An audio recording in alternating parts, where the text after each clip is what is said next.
Good morning, everybody, and welcome to our Tim at 10 today. Super excited for this topic, successful transitions in the classroom. This has probably been one of the most requested topics that I have heard in a long time. Several of you have been asking for a training on this particular topic, so here we go. We've got it for you. And I completely understand that transitions can be tough, absolutely, especially when you try to do transitions off the top of your head. Nothing ever comes out well whenever you try to do it off the top of your head. Good morning to everyone that is saying good morning that are participating live on Facebook. Lots of folks hopping in. Good morning to all of you. This session is being recorded, so if you are not able to catch it live, or if you know someone that would benefit from this training right here, then it'll be located on our website after we get done with the training today. You can share it with your teachers, you can share it with whoever might benefit from today's class. So happy that you're all here. Look at this. I didn't think we were going to have very many people for this topic, but look at you. Here you come. All right. So before we get started, just some of the housekeeping items that we have to go over each time we do this. This training has been submitted to TechPeds, so the Texas Early Childhood Professional Development System. So if you have a TechPeds ID, your personal TechPeds ID, make sure that that is entered on your Tim the Trainer portal before you complete your assessment. Once we get done with the training this morning. Be ready to take notes so that you can follow up with your leadership team. Most of you are leaders that are participating this morning, but if you're a teacher participating or if you're watching the video, take notes so that we can have conversations. If you do have questions about any of the material that we're talking about today, you can always give me a message, shoot me a message. If you go to our website, timthetrainer.com, in the upper right-hand corner, you can send a message with any question that you have, or you can call or email, whatever works best for you. Or if you just need additional information beyond the scope of the training material, let us know so we can talk about that. All right. And again, just a reminder that the total number of clock hours that you complete in a single day cannot exceed the number of hours that you worked in a single day. This is going to keep you in compliance with child care regulations, that trainings must be completed in a reasonable amount of time, and it's also going to keep you in compliance with Texas Workforce Commission and wage and hour issues. All right, so I want all of you to stay good right there. All right, the learning objectives that I have for you this morning, here are our learning objectives. And, and those of you that are participating live, if you want to add something to this, or if you have any particular questions, I would love to hear what you have to say. But here's what I wanted to talk about when it comes to transitions in the classroom. First thing is I want you to be able to see transitions from the child's point of view.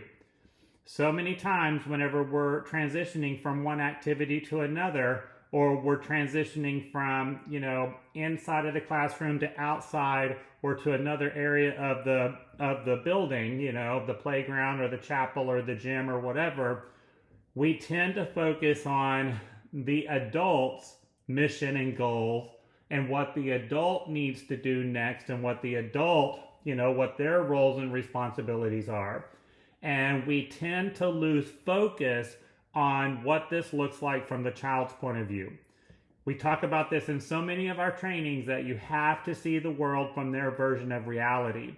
And I do believe that transition time is when we drop the ball on this. All right. So that is my first big objective right here, is to get you to see transitions from the child's point of view. All right. Then we're going to go into understand effective and consistent ways to plan and execute transitions. And I'm going to probably mention this several times. Transitions have to be planned. All right. If you try to do them off the top of your head, nothing ever comes out well whenever you do that. All right. And then, of course, we're going to follow up with that with planning and implementing transitions to avoid times where children are forced to wait or sit idle. That's where trouble normally happens right there. They don't have the attention span to sit idle and wait. That they don't have that window of tolerance, and they definitely don't have the inner speech to sit there and idle. So we got to keep them busy. Otherwise, if you don't keep them engaged, they will find something to be engaged in. And it's usually what you don't want them to be engaged in. So that's why, once again, these have to be planned. They have to be planned. All right. So we're going to go right into that right here and kind of talk about planning. Okay. I do a lot of trainings, and I've got some new stuff coming out that I'm working on about, cognitive development and the role of the lesson plan. And lesson plans are not meant to be a burden on the teacher or the educator. It is not just a box that you check with child care licensing that you have an activity plan that is followed by the caregiver. The role of the lesson plan is to set you up for success. It is your roadmap. It is your blueprint, right? The way I've always trained my teachers is, they have the little clipboard that kind of stays with them throughout the day that has the sign in and out sheet and the roll call sheet and, the emergency information that we carry around. We're really good about carrying around those documents. But what I want you to add to this clipboard that you keep attached to you all day long is your lesson plan, all right? Lesson plans should not just be posted outside of the classroom or posted on the wall in the classroom. They need to be accessible to the teacher so that you've got it right there at your fingertips so that you know, what should you be doing right now? What is your activity plan that you should be following right now, and what's coming up next, right? You shouldn't have to walk across the classroom and look on the bulletin board to see what activity should be next, right? You've got it right there at your fingertips. And what I really like is you've got a printed copy of your lesson plan right there on your clipboard, and then you're also taking notes, what's going well, what's not working too well so that we can avoid it in the future. But then also, some anecdotal notes on the children so that we can kind of notate in a discrete manner any child that's having a difficult time, in a certain area of the classroom at this moment. That's going to help you when you are transitioning from one activity to the next. That particular child might need a little bit more assistance based on what's going on in their life at this particular moment. If you've got multiple people in the classroom, it's that communication that you have with that other teacher, all right? I've got Johnny and I've got Susie over here that, are in an emotional state, and their window of tolerance is very narrow. When we go to transition from activity A to activity B, someone needs to position themselves close to, these two children so that we can create that felt sense of safety when we're moving from one activity to another, all right? And, these are tools that are going to help you right here, all right? Consistency is also the key with transitions. We're going to talk about this quite a bit, during this workshop right here about the consistency piece of it, all right? Our brain is a predictive organ. Our brain craves predictability. Children must have structure. Children must have routine, especially in our early education programs. The more consistency, the more predictability you can put in a visual format, the better off you're going to be. All right, and I have a whole slide that's coming up on this right here. But your transitions need to be in a visual format. Children need to see what is about to happen and how you're going to get there. All right. So when we talk about being consistent, if you can create a transition book that has a lot of visuals, a lot of different ways that you transition from one activity to the next, right there, printed out, laminated, you've got some rings on it. So however you're choosing to transition from this activity to the next activity, or however you're transitioning from classroom to outside, you've got that visual ready, all right? And, you know, I've seen this in a lot of classrooms where they've made transition books that are very specific to that individual classroom and very specific to the children that are currently enrolled in that classroom, y'all, and they work really well. And you're probably going to make several copies of this transition booklet because some of the kids, you know, we talked about Johnny and Sarah earlier, or whatever names I gave, they might need to actually hold that transition booklet and be able to see that visual, see that consistency, and that's going to help create that felt sense of safety for them as they move into that unpredictable next moment of their day. All right. Again, we talk about predictability. Children need to have that predictability. So if you can keep your transitions theme related, that is also really good. I'm a big advocate for themes, whether you're doing weekly themes or monthly themes, depending on the age group that you're working with. But if it's farm animal week in your classroom, then not only are all of your activities and projects related to farm animals, but you want your transitions to also be related to the farm animals or whatever theme that you've got going on that week right there. You know, if you take anything away from this training today, you know, these next two bullet points right here are really, really big that I want you to keep into consideration. You hear me talk so much about using an adult first, child second model. In pretty much everything we do in the classroom, the adult has to be regulated before you can expect a child to be regulated. Okay? The adult has to be regulated before you can co-regulate a child. And the child is always going to mirror the emotions and the feelings of the adult. Okay? Y'all, this is so important for transitions.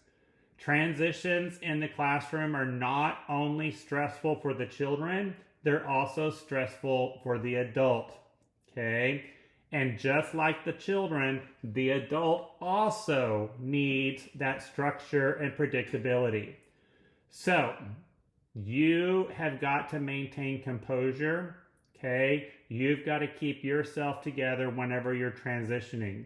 If you start to show frustration, if you start to show anxiety, then you're going to pass that down to the children. So I can't stress enough, you know, before you start a transition, stop, take a deep breath, and relax.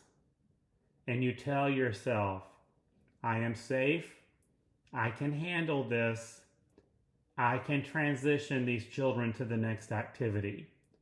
And if you need to say that to yourself 2 or 3 times, then that's what you do. And I always recommend some type of breathing technique before you start your transition so that the adult can be in a comfortable state, and then we can download that comfortable and safe state to the child before you move on to that next activity. But if you start to notice, here's a little homework assignment for you, and you've got to be honest with yourself on this one. When you're transitioning from one activity to another, or one area of the building to another area of the premises, if you start noticing that it's going down the toilet and the children are starting to have some anxiety and have some unwanted behavior, you need to look in the mirror first. Okay?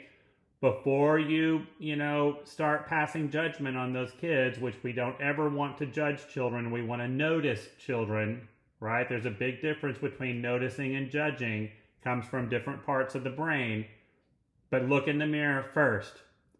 Are the children and their behavior going down the toilet because the adult's behavior has already gone down the toilet? Right? So we got to get ourselves in check first. Stop.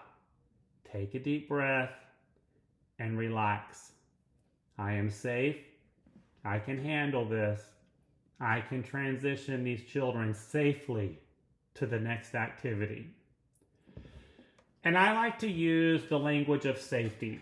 Okay, the more you can say the word safe in a meaningful and productive way, the better off your transitions are going to be. And it's a lot of modeling. Okay, we're going to not just use the language of safety, but we're going to model the language of safety too. All right, so you're walking across the classroom just like this so that we can go outside safely. You did it. You picked up the blocks and you put them on the shelf just like this so that we can move on to the next activity. You did it. You washed your hands just like this so that we can keep a healthy environment, and now we can go to lunch. All right? These are all examples of the language of safety, okay? And you can, again, practice this throughout the day. All right, let's look here and talk about, seeing transitions from the child's point of view right here. All right, and seeing the perceived threat of danger. Anytime we're getting an unwanted behavior in the classroom, a child is not meeting an expectation, we've got to pinpoint what is the perceived threat of danger from the child's point of view. And remember, our brain is like a little radar, and, kind of imagine like a radar, and it's scanning, scanning the environment. You see this like in the movies, the sci-fi movies, it's scanning the environment, and that's what our brain does, and it's constantly scanning for danger. All right, what is there a threat of danger out there? And once we pick up on a threat of danger, there's our zoom focus.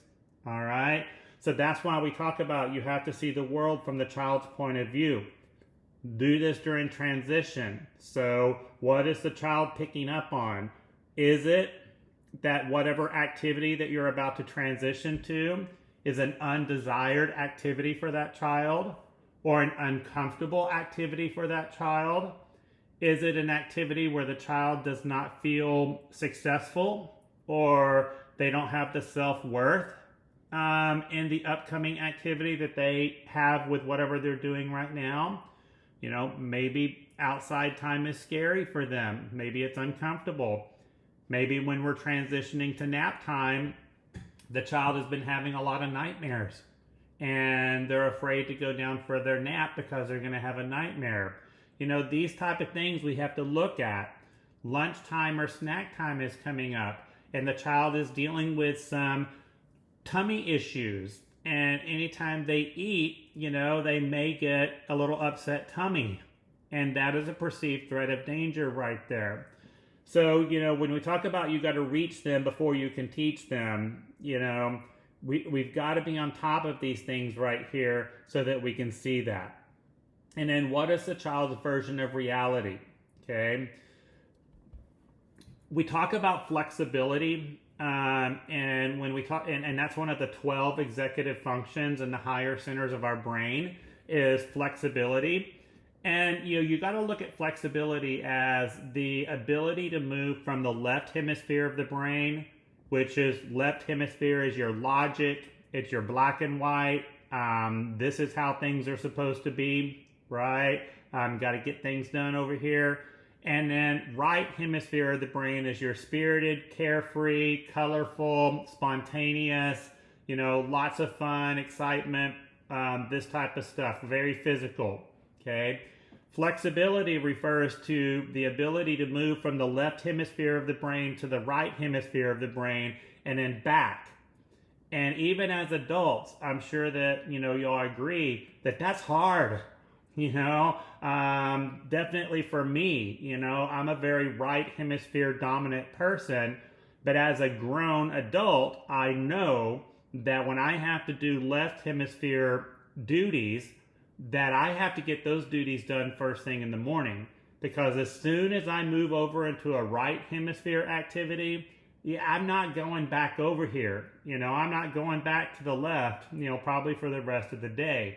Now, as an adult, I know this, but it's no different for a child. And we do this all day long in the classroom. We want to bounce from a left hemisphere activity to a right hemisphere activity and back and forth, you know? And if I'm doing my academic work, we're doing our lesson plan, our cognitive work, you know, which are all left hemisphere functions. And then you say, okay, kids, we're going to transition to outside, where we're going to run and we're going to play and we're going to climb and we're going to shout and laugh and dance. And these are all right hemisphere activities. And then, you know, you're outside for 30 minutes and then you say, okay, kids, it's time to go inside. Let's line up and go back to left hemisphere. And, you know, sometimes the kids are like, no, thank you. I want to stay over here, right? I would like to respectfully pass going back to left hemisphere. That's hard, right? That's really hard. And we have to keep that in mind when we're transitioning, okay? We could also take this a different way, because we do have children that are left hemisphere dominant, just like we have adults that are left hemisphere dominant.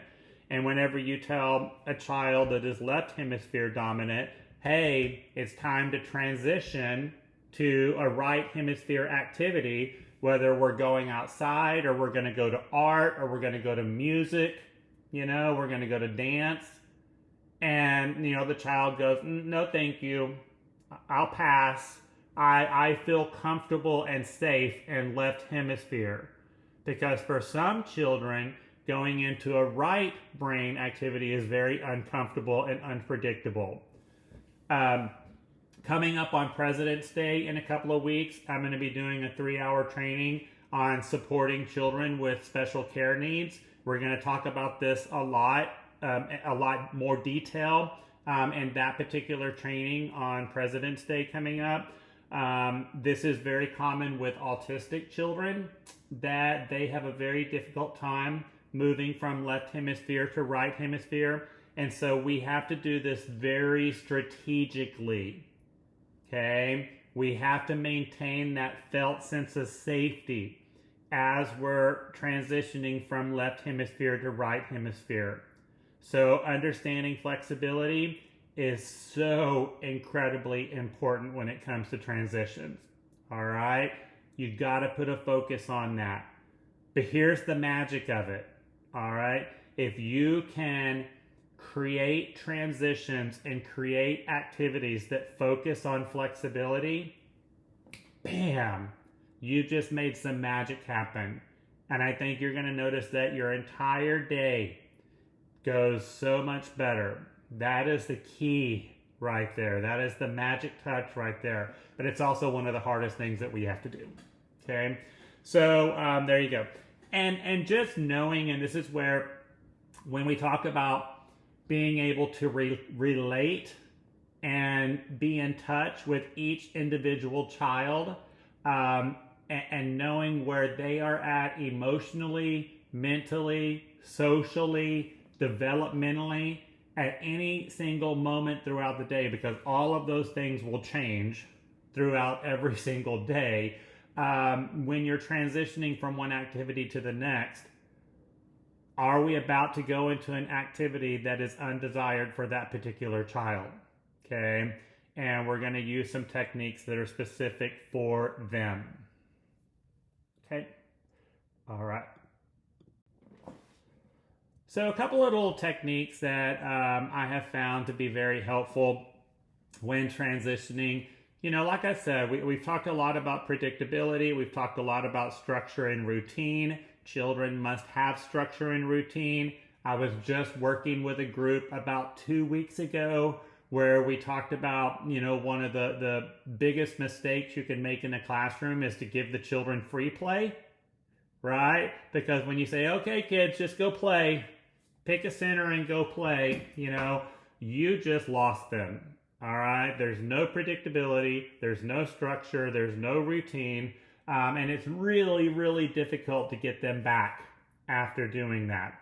And I understand that with Texas Rising Star, with child care licensing, with national accreditation commissions, you have to have open-ended play But there is a difference between open-ended play and free play, all right? Or child choosing play, all right? You can still have structure and routine in those situations. That's a whole nother training right there.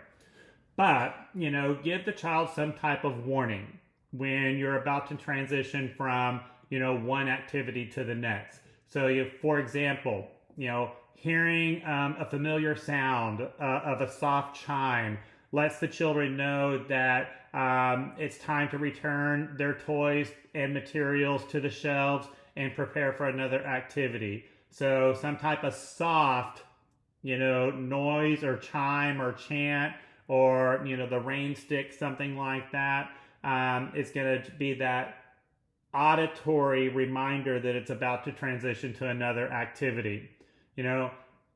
Some children, like we said, when you're going to an undesired activity, or some children who mentally, emotionally, and socially are not in a good state at the moment, you might need to whisper a warning to that particular child who might be having that difficult time transitioning. And I want this to kind of be a common message that you hear as we go through some of these techniques right here. Y'all, these should not be aggressive, all right? They should be assertive, but not aggressive. So when I talk about a familiar sound, it needs to be soft chimes, a soft noise.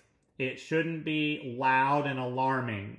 If you make the sound loud and alarming, or your voice comes across loud and aggressive, that's going to start the transition going down the toilet. All right. Keep that in mind right there. All of these transition techniques need to be comfortable. They need to be comfortable and soothing. All right. I've got a comment in the chat screen, setting a reminder on your Alexa. If you've got an Alexa in your classroom, that might be helpful for you. I would just use a good old-fashioned watch so that you're not relying on technology. The adult needs to be leading the transition. The adult that is keeping a safe environment needs to be the focus. If you're using an electronic device to move the focus, all right, you're giving your power away to the electronic device, okay? And you don't want to do that. You don't want your power or the focus to move over to a materialistic item. The adult needs to be the safekeeper, okay? So kind of keep that in mind right there.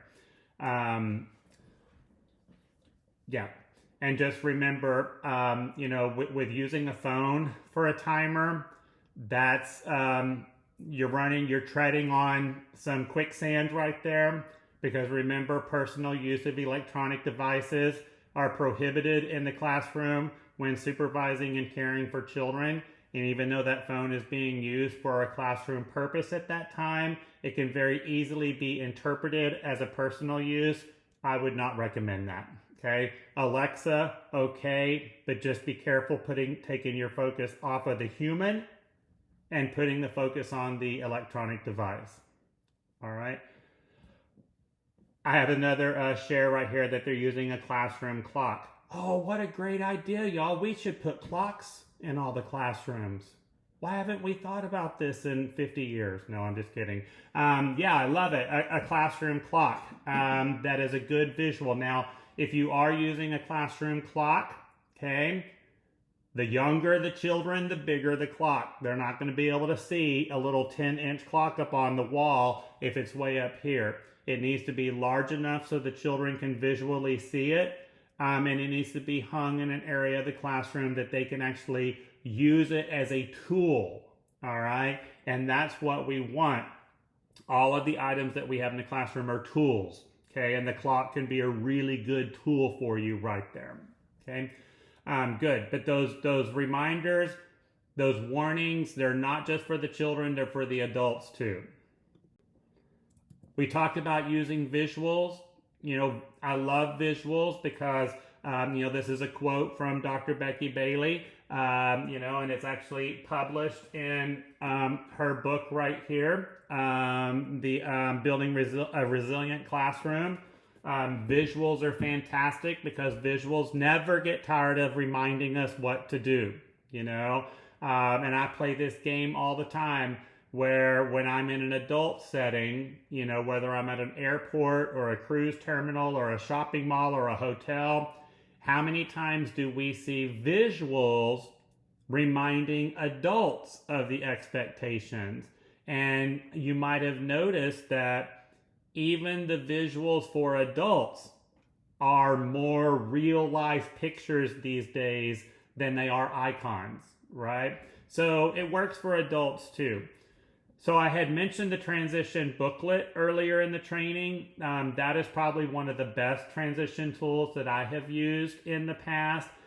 And again, they're very specific to your classroom, the children that are currently enrolled in your classroom. So you have to remake them, every year. But you want the visuals to be relatable to the children. When we talk about supporting children with special care needs, this is going to be really important for you because you're probably going to create transition booklets for each individual child, especially if the child does have an indicator of a special care need, because most of the children that we work with in early education are undiagnosed, normally because they're too young to be diagnosed, but the indicators are there. We can start supporting these children before a diagnosis is made. All right, we've got all the tools, we've got all the skills, we've got all of the practices already in our back pocket to support these children, as soon as we start noticing these indicators. And when I talk about children with special care needs, y'all, every single one of us at one point in time have something going on in our lives where we need a little special attention. Every single one of us, every child, every adult. So, look at it from that perspective. So creating visuals for each individual child who may be struggling or that may be struggling is really, really helpful. So if they've got, like a little book that is them, you took pictures using them as the model, and it's like, okay, we've got to first we go over and we wash our hands, and here's a picture of them washing their hands. And then we go over and we get our cot, and we go and we put our cot in this particular area of the classroom. You've got that picture. Then you got the picture of the child getting their blanket and their pillow, out of their cubby. And then you have got a picture of the child laying down on their cot. And so step by step, how are we transitioning from, probably lunchtime to nap time? And you've got this visual just for that particular child. And if they need to lay on their cot and just kind of look through that book so that they can reflect on the transition that they just went through, that's really good. The reflecting is just as important as the preparing. All right. And sometimes I've seen children that have laid there on their cot for 30 minutes reflecting on the transition until they fall asleep. That's okay, because it's just preparing them for the next transition, preparing them for the next day right there. And whenever I go into classrooms to do observations or to do assessments, when I'm looking at visuals, again, these are tools. They're not decorations. They're tools. I want to see them worn and kind of tore up a little bit and stepped on, and they've been washed because they've had bodily fluid on them, or something. Y'all, that means they're being used. And that's exactly what we want to see. If I go in and I see visuals that are perfect, they're not being used, right? Unless they're, they just got refreshed. And that's the other reason why, when we're making them homemade, if a child does destroy it in a moment of upset, no big deal. You just make another one. All right, save it on your computer, print it off again, run it through the laminator, whatever, boom, you got it. Okay, so that's the beautiful thing about the resources that we have nowadays. Yes, you can go to lots of different classroom supply retailers, and they sell pre-made visuals for transitions. Don't waste your money on that because you want it to be specific to your classroom. Okay. And we have the hand washing charts. We have different visuals that you're used to seeing around the classroom. Those are all really good reminders. Just make sure that they are placed in an area that every child can see it and use it. If I go into a classroom and I see a hand washing chart, but it's 6 feet up on the wall, opposite of the sink, yeah, that's not serving its purpose. They have to actually be able to see it, and in some cases touch it, and in some cases be able to interact with it. So if you can get some Velcro and like a picture of the child that's been cut out, and the child can move their Velcro piece from one activity to the next as they transition throughout the day. Some kids need to touch it, taste it, smell it, eat it, whatever. All right. That's going to help them out a lot too. Turn your transitions into a learning activity. So we could do something like, all right, kids, anyone whose name begins with a sound can go put on their coats and get ready to go outside. Or anyone that has a birthday in the summertime, you can go to the sink and wash your hands. So if we can tie in some academics, some cognitive development, some of those left hemisphere skills right there into your transitions, that's going to be beneficial too. I did kind of put 4 things on the screen for you right here. Converting transitions into a game, something that would be a little fun right here. That's actually the next slide. Sorry, right there. I got ahead of myself. Let's go ahead and go to that right here. We want encouragement. We want cooperation. We want empathy. We want choices. These are all going to really help you out right here too. So when you're creating your lesson plan, when you're planning your transitions in advance, keep these 4 elements in mind right here. Encouragement. Is it cooperative? Is there a sense of empathy?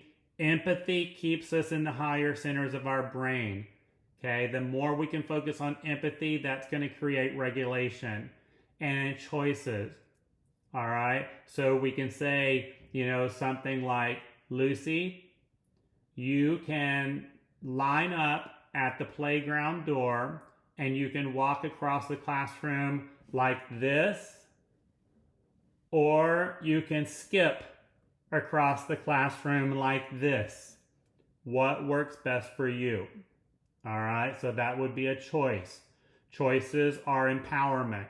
Okay, so give them 2 reasonable choices that are best for that child. Now, if I know that I've got a 3-year-old child that doesn't know how to skip, I'm not going to make that part of their choice because I'm going to add frustration, okay, to that right there. So, we can change it up a little bit. You can go to the playground door and you can hop like a bunny like this, all right? Or I can walk slowly like an elephant like this, all right? And remember to model and use that language of safety as you're getting there, okay? Some good examples right there for you. I've also found this to be really important that, allow children the opportunity to leave their work for future play. This is really good in like your 3-year-old classrooms and in your pre-K classrooms. If those of you that have after-school programs, that, we want long-term projects. Long-term projects are really good for left hemisphere development. They're cooperative. They're good for social play. They're good for pro-social development. So we like those long-term projects right there. And you can have the children help create, a sign that says something like building in progress or please do not touch, building in progress, so that you can protect the work from others.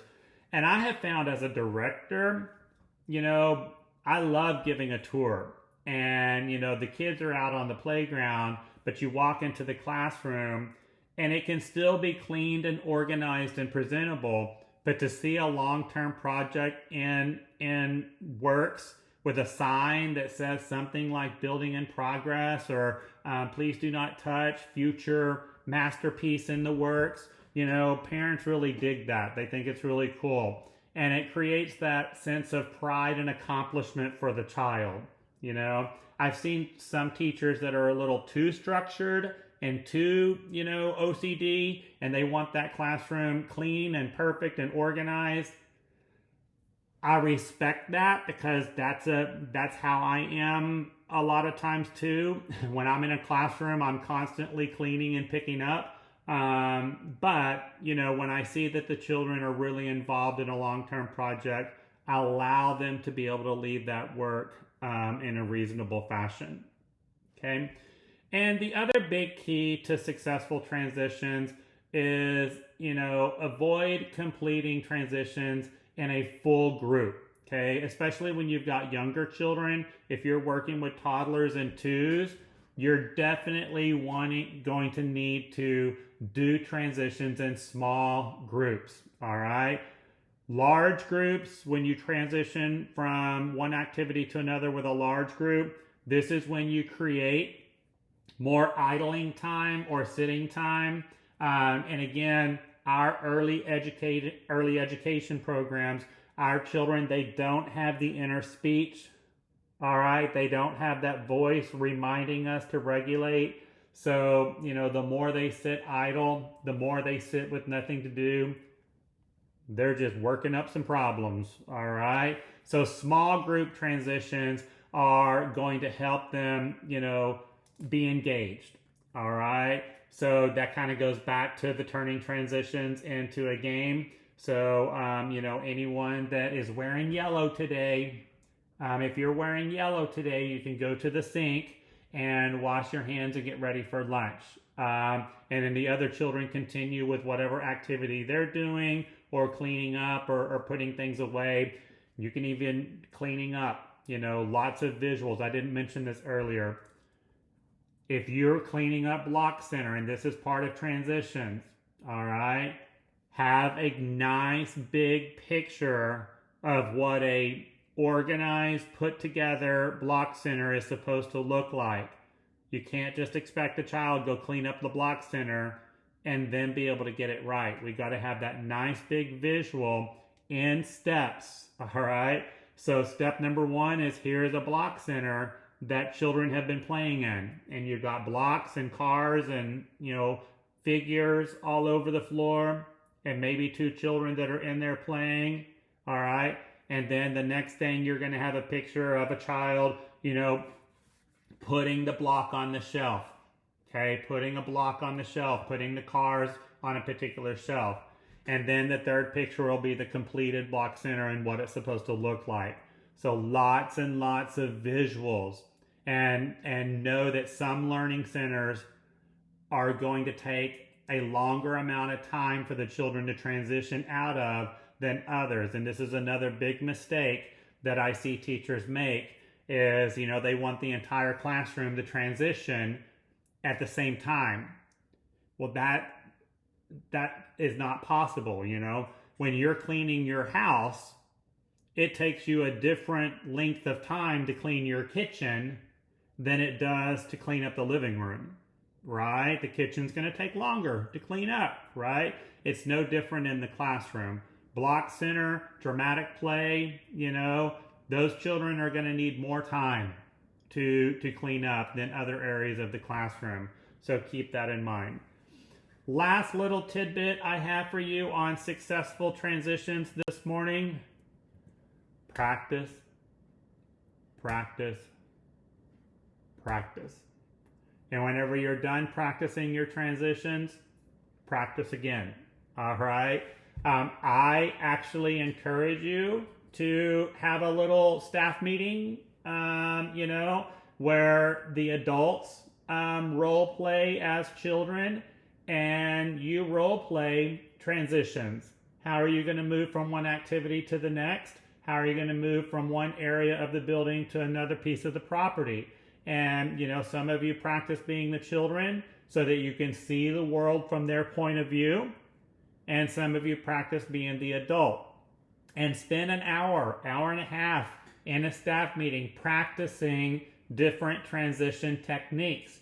A lot of the things that I mentioned in this training, the visuals, turning it into a learning experience, turning it into a game, right?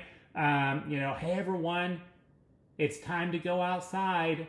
We're gonna go on a dinosaur hunt. Now we gotta walk really slowly and really quietly so that we don't scare away the dinosaurs, but let's everyone walk to the playground just like this so that we can look for dinosaurs. And then you walk really slowly to the playground. And if you're a really rock star, awesome teacher, then, between the classroom and the playground, you go ahead and you put out some little toy dinosaurs, or you get your plaster of Paris and you make some fossils, that you place along the way. So that way, once again, as you're transitioning from the classroom to the playground, or from playground to classroom, if they can actually find a dinosaur or find a dinosaur footprint, that just made your transition even more meaningful. But that's where the planning and being proactive has got to take place. All right. But y'all, and I know whenever we role play as adults, you always have the over dramatic actor, that, wants to go to the extreme with the pretending to be the child or whatnot. Let's keep it real, okay? Let's keep it real. But we do need to practice some of that resistance. We do need to practice that child that's moving to an unwanted, activity. But keep it real too, all right? But don't be afraid to practice. Don't feel embarrassed, okay? And if you are struggling with transitions, get a group of adults together. Hey, I got 3 other teachers and the director. And let's just, the 4 of us get together.